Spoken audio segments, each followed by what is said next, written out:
Hey guys, what's up? Welcome back to another video on my channel. My name is Josh Fan of ShowMeFootball.com and ArrowheadAddict.com, and today I'm here to discuss just how significant what Travis Kelce has done in his career is. After recording 10 receptions for 191 yards and 2 touchdowns versus the Los Angeles Chargers in the Chiefs' most recent win last Thursday night, he eclipsed 1,000 yards receiving for the 6th straight season. He's the only tight end to ever have 6 straight receiving seasons. He's the only tight end with 5 straight 1,000-yard receiving seasons. He's the only tight end with 4 1,000-yard receiving seasons straight. You guys get the point. He's a really freaking good tight end, and in my opinion, he is the best receiving tight end. First of all, he's the best tight end in the game currently, and I'm going to get into that with some of the other players that NFL fans like to compare him to. But yeah, he's the best tight end in the NFL, bar none. He's also, in my opinion, the greatest receiving tight end of all time. What Travis Kelce is doing is insane, and the fact that there are people out there that still try to make an argument for other tight ends is just insane, and it's really embarrassing for them. And that was really my reason for wanting to make this video, is that Travis Kelce never seems to get the respect that he deserves. Again, right after he eclipsed 1,000 yards for the 6th straight season, people were already hopping on Twitter and talking about how George Kittle is better, or how, oh man, you guys didn't watch Gronk in his prime. And I will say one thing. I think Rob Gronkowski, in his prime, was a better tight end than Travis Kelce for a stretch there. I will say that. But, I mean, and look, he had a handful of great seasons, but his peak was very short-lived. He's had a lot of injuries. He's had a lot of surgeries. He's went under the knife a lot. And he will never have the longevity that Travis Kelce is going to have. Right now, Travis Kelce has 8,947 yards receiving. Rob Gronkowski has 8,982 in his career. Travis Kelce already surpassed him in receptions a long time ago. He has 695 career receptions to Rob Gronkowski's 604. And Gronkowski is in the twilight of his career, so, I mean, Travis Kelce is only going to continue to mount on top of what he already has and pass up Gronk. Meanwhile, Gronk is, I mean, he's still going to add to that as he's still playing, but he's not as prolific as he used to be.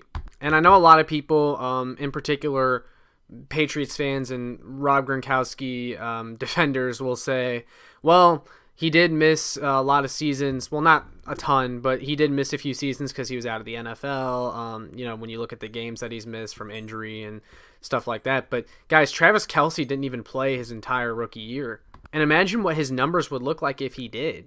I mean, right out of the gate in 2014, the season after Kelce missed his rookie season, he had a 67-catch, 862 receiving yards season. So, yeah.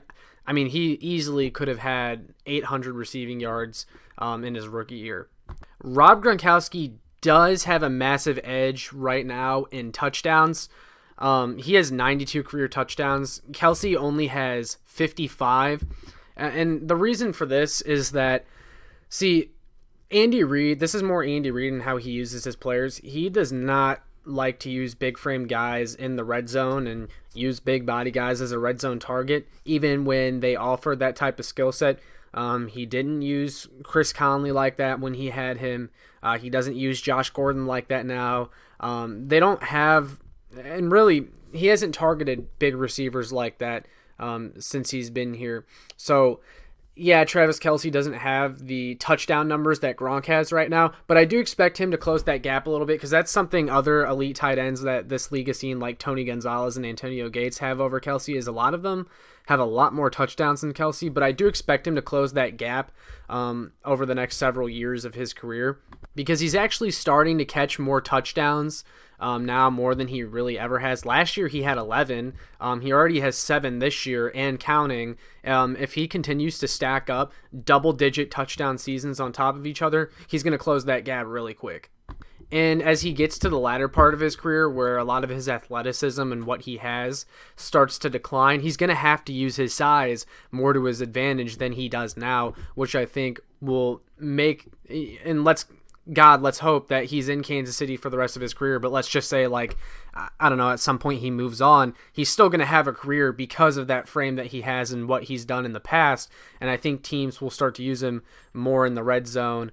Or Andy Reid will start to use him more in the red zone because that's, all he's really going to be able to do as he gets older. I mean, of course, he'll still have his route running ability and stuff like that, but when your athleticism is gone and that athletic edge that you have over undersized players that are trying to cover you or oversized players that don't have the speed that you have, well, when you lose that, then what do you really have over them, It's going to be your size, so he's going to have to utilize his size more as he gets older, which in theory should make coaches, whichever coaches are coaching him and deciding to use him, they will plan for him to be a red zone target.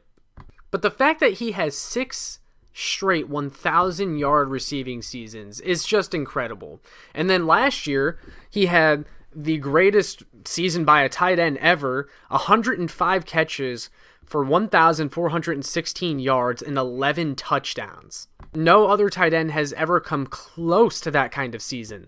And honestly, I thought Kelce got robbed of Offensive Player of the Year given Derrick Henry was who won it last year. And that was because he ran for 2,000 yards, which is very impressive. Don't get me wrong. But that's been done before. We've seen running backs, run for 2,000 yards before. What Travis Kelce did last year, we had never seen done by a tight end. I mean, guys, just look at this. Starting in 2016, 85 catches for 1,125 yards and 4 touchdowns. 2017, 83 receptions for 1,038 yards and 8 touchdowns. 2018, 103 catches for 1,336 yards and 10 touchdowns. 2019, 97 catches for 1,229 yards and 5 touchdowns. 2020, 105 catches, that historic season I was just talking about, for 1,400 yards and 11 TDs. Then 2021, which is still ongoing, he's got 83 catches, has a good chance to surpass 100 catches again for 1,066 yards and 7 touchdowns. And here's a very impressive stat from my guy Matt Derrick on Twitter. Give him a follow if you aren't already following him. But he says Kelce has 12% of all 1,000-yard seasons by a tight end. Chiefs have 10 of the 52. Chargers and Patriots are a distant second with 5. The Chiefs have 19% of all 1,000-yard seasons by a tight end. There are a lot of wide receivers in this league that people consider elite that will never have the numbers that Travis Kelce is going to end up with.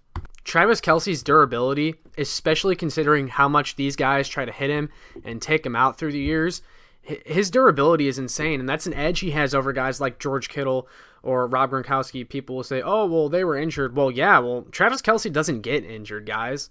Since that injury he had his rookie year, he has not played less than 14 games ever. And a lot of those games that he did not play were because they sat him out because the Chiefs had already, locked up their playoff spot. So, and people don't understand how great of a receiving tight end Travis Kelce is. They make arguments for guys like Mark Andrews and George Kittle, like I said, but those guys are nowhere near the route runner that Kelce is. They're not nearly as fluid in and out of their breaks as Travis Kelce is.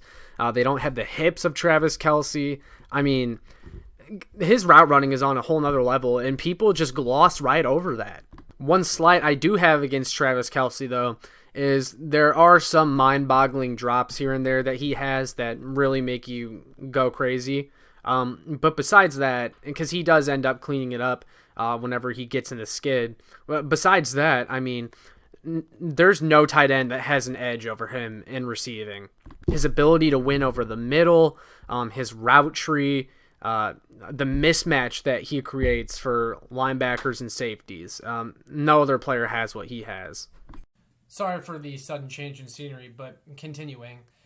So to compare Kelce and Gronk is one thing, because I think everyone agrees that Kelce and Gronk are probably both, they're both consensus top 3 tight ends of all time.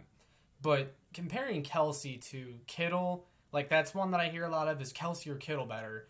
And there's a lot of arguments for Kittle, but to me, that's ridiculous. That's a little ridiculous. And look, George Kittle is a great tight end, and so is Gronkowski. I'm not trying to say those guys aren't. Of course they are. And one thing that a lot of people say, and they use it against Kelce, and I don't know where this narrative came from, is that Gronk and Kittle are great blockers, and Travis Kelce can't block, and that's part of being a tight end. Okay, first of all, tell me you don't watch Travis Kelce without telling me you don't watch Travis Kelce.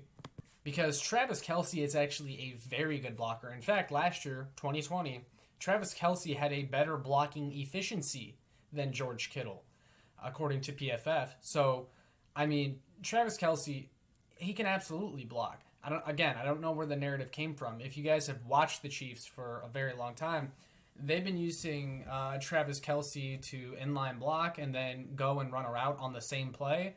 And they've been using him to block on those screens, like when Tyreek Hill was a rookie, and they used him exclusively like on these jet sweeps and handoffs and screens and things of that nature. Travis Kelce was right there in front of him to lay the wood for him. Travis Kelce, if you go back and look at some of his highlight blocks, he has put guys into the ground.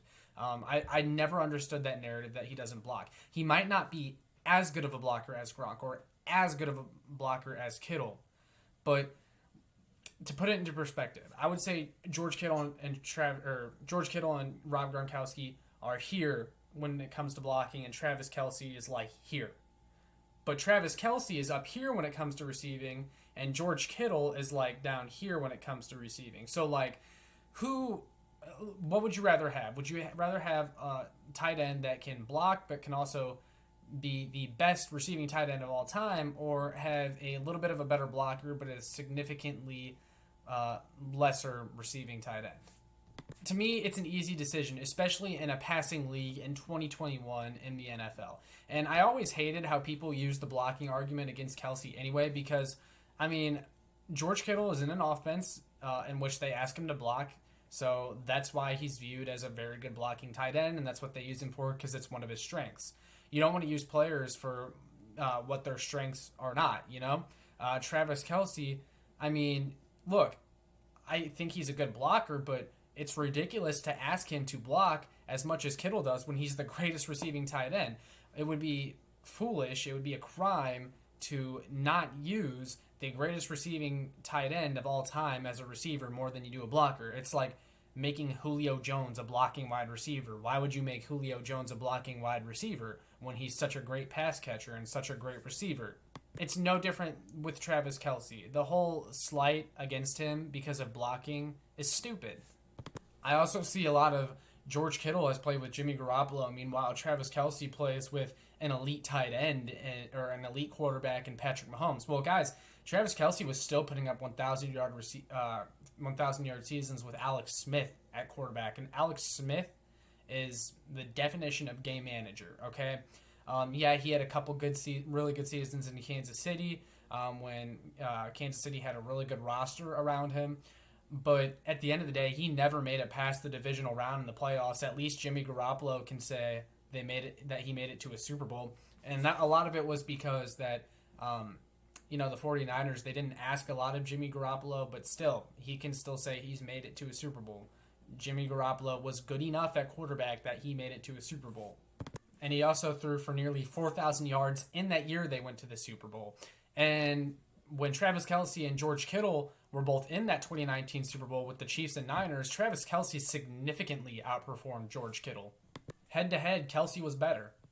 At the end of the day, they're all great tight ends and they're all good at their own things, but Travis Kelce is by far the best at what is the most valued asset in modern NFL, which is receiving, and that puts him over the top for me.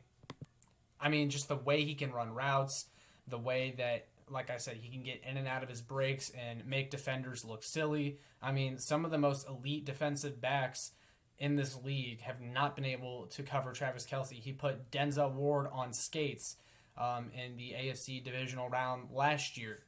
he's made fools out of some of the most elite defensive backs in this league. The only defensive back that I will say has given Travis Kelce trouble in his entire career is Derwin James of the Chargers, and he's rarely ever healthy to even have. He's rarely healthy enough to have the opportunity to even cover Travis Kelce.